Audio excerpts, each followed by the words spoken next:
Alors Margot, dans quelques heures, vous allez concourir pour le prestigieux titre de Miss Picardie. Comment vous vous sentez ? Un peu stressée, mais plus de l'adrénaline plutôt que du stress, parce qu'on monte sur scène, il va y avoir du monde, mais j'ai très hâte en tout cas de voir le résultat de la soirée et de participer à ce show qui va être incroyable.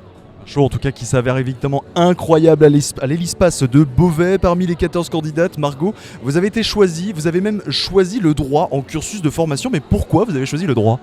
Alors le droit m'a toujours passionnée, j'ai toujours voulu faire du droit et je me suis même posé la question quand j'ai dû faire mes vœux Parcoursup si j'avais pas une autre envie, mais finalement j'ai été acceptée en droit et ce parcours me correspond pleinement et j'ai très hâte de poursuivre la suite dans mon master que du coup je pourrai entamer l'année prochaine. Très bien, en tout cas on vous le souhaite, que vous allez jusqu'au bout du master effectivement. Au moment où l'écharpe et les diadèmes vous sont posés sur la tête, est-ce que vous avez l'impression de vivre un rêve ? Est-ce que c'est toujours le cas aujourd'hui ? Je repense à votre élection de Miss Somme.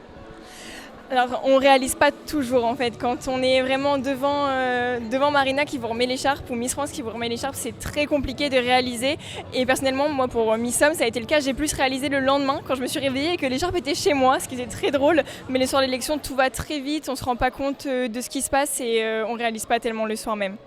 On réalise pas du tout le soir même effectivement. Votre ville de naissance c'est Amiens, le Beffroi fait partie des endroits où vous aimez aller, mais que vous inspire la ville d'Amiens ? Amiens, c'est une ville, moi il faut savoir que j'adore les villes où il y a des personnes de tout âge, c'est-à-dire que les villes étudiantes qui sont trop grandes, j'ai l'impression que je suis pas à ma place et Amiens, j'adore cette ville pour ça, il y a vraiment de tous les âges, on peut faire très bien de la culture, comme sortir avec des amis, aller au cinéma, on peut vraiment tout faire à Amiens et c'est ça que j'adore à la ville d'Amiens. C'est vrai qu'on peut tout faire dans la ville d'Amiens, même écouter Happiness par exemple. Vous étiez toujours passionné par le concours des Miss, même quand vous étiez enfant d'ailleurs. Quel message souhaiteriez-vous transmettre aux plus jeunes qui souhaitent devenir Miss ? Il ne faut pas hésiter à participer, il faut croire en soi et puis de toute façon si ça ne marche pas, c'est que c'était pas fait pour vous cette année et il ne faut pas hésiter à recommencer parce qu'on peut toujours croire en soi même dans les échecs et c'est dans les échecs qu'on apprend le mieux. C'est pas en réussissant tout qu'on réussit à apprendre sur soi.